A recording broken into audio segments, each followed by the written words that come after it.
বিরুদ্ধে সমস্ত অংশে জনগণ গর্জে ওঠুন। গণতন্ত্রের উপর আক্রমণের প্রতিবাদে সমস্ত অংশে জনগণ গর্জে উঠুন। কেন্দ্রীয় সরকার জনবিরোধী নীতি অবিলম্বে প্রত্যাহার করতে হবে। কেন্দ্রীয় সরকার জনবিরোধী পদক্ষেপ অবিলম্বে প্রত্যাহার। সিনার আন্দোলন সংসদ থেকে বিরোধী সদস্যদের বহিষ্কারের প্রতিবাদে সমস্ত অংশে জনগণ গর্জে উঠুন।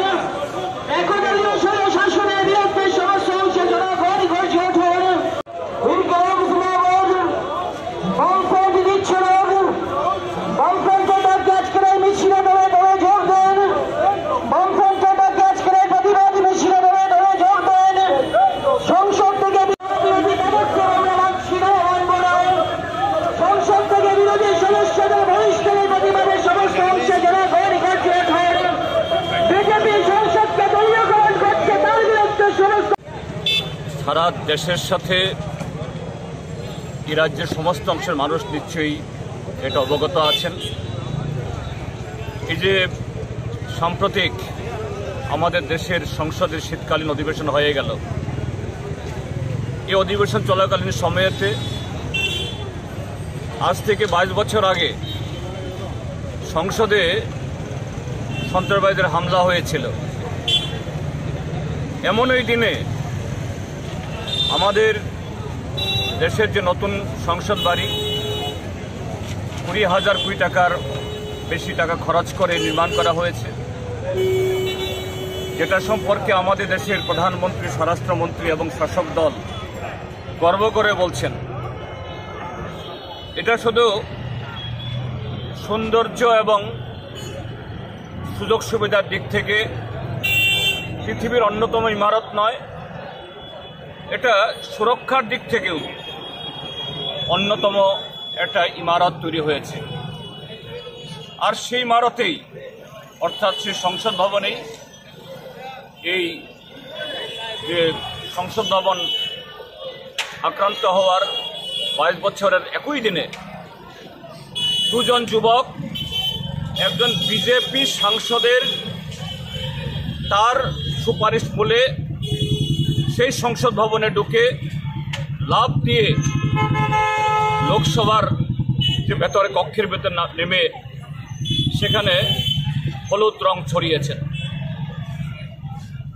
এই যে ঘটনা, এটা আগামী দিন যে ভারতীয় সংসদের বা সাংসদদের, প্রধানমন্ত্রী থেকে শুরু করে সকল অংশে নিরাপত্তার জন্য যে একটা বিরাট ত্রুটি এটা প্রমাণ করল। এটা নিয়ে যাতে প্রধানমন্ত্রী এবং স্বরাষ্ট্রমন্ত্রী বা যে কেউ তারা সংসদের উভয় কক্ষে বিবৃতি দেন, এটা নিয়ে বিরোধীরা দাবি উত্থাপন করছিলেন। আর সেই ঠুনকো অপরাধে, এই দাবি উঠানোর অপরাধে অজুহাতে 146 জন সাংসদকে সেখানে গোটা অধিবেশনের জন্য বহিষ্কার করে দেওয়া হয়েছে। এই ঘটনা নজিরবিহীন, ভারতীয় সংসদের জন্য, ভারতীয় গণতন্ত্রের জন্য একটা কলঙ্কজনক অধ্যায়। কিন্তু কেন শাসক দল এটা করল? এটা করেছে কারণেই এই সরকারের মেয়াদ শেষ হচ্ছে। ভারতীয় জনতা পার্টি বিভিন্ন কায়দা কৌশল, কালো টাকা ইত্যাদি ব্যবহার করে কিছু কিছু রাজ্যে নির্বাচনে দিচ্ছেন, কিন্তু জনমনের যে মূল প্রশ্ন, বেকারি, দ্রব্যমূল্য বৃদ্ধি, কৃষকদের আত্মহত্যা,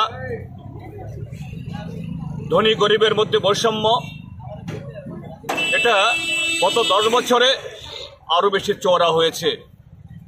বিরোধীরা সেই প্রশ্ন তুলবেন, কাজেই সেই মুখ বন্ধ করার জন্য এইভাবে একটা অজুহাতকে ভিত্তি করে, হাতিয়ার করে এই ঘটনা সেখানে ঘটালো। তার বিরুদ্ধে 28টি রাজনৈতিক দলের যে একটা ব্লক তৈরি হয়েছে, তারা আজকে সারা দেশে প্রতিবাদ আন্দোলন সংগঠিত করছেন। আমরা বামফ্রন্টের 4টি দল এবং সিপিআইএমএল 5টি রাজনৈতিক এই বামপন্থী দল আজকে এটা সংগঠিত করেছি। আমরা আহ্বান জানিয়েছিলাম এবং এই অন্য দলের তরফ থেকে আমাদের সাথে যোগাযোগ করা হয়েছিল, বিশেষ করে জাতীয় কংগ্রেস। তারা অনুরোধ করেছিলেন যে বিকালবেলা আজকে একসাথে এই কর্মসূচি করার জন্য, কিন্তু বিকালবেলা আমাদের পার্টি রাজ্য কমিটির সভা আরও 2 সপ্তাহ আগে থেকে ডাকা আছে। এই কারণে আমরা আমাদের এই প্রোগ্রামটা আমরা পিছুতে পারিনি। আর কংগ্রেসের তরফ থেকেও তাদের একজন সর্বভারতীয় নেতা আজকে বিকালবেলা আসছেন, কাজে তাকে বাদ দিয়ে তারা করতে চাইছেন না, তো তারাও করবেন।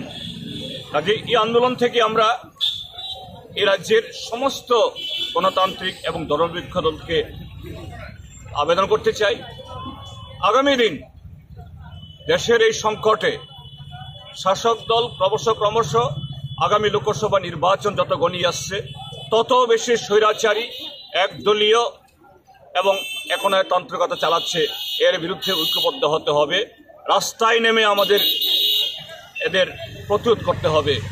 এটাই আজকের এই কর্মসূচি থেকে আমাদের আহ্বান।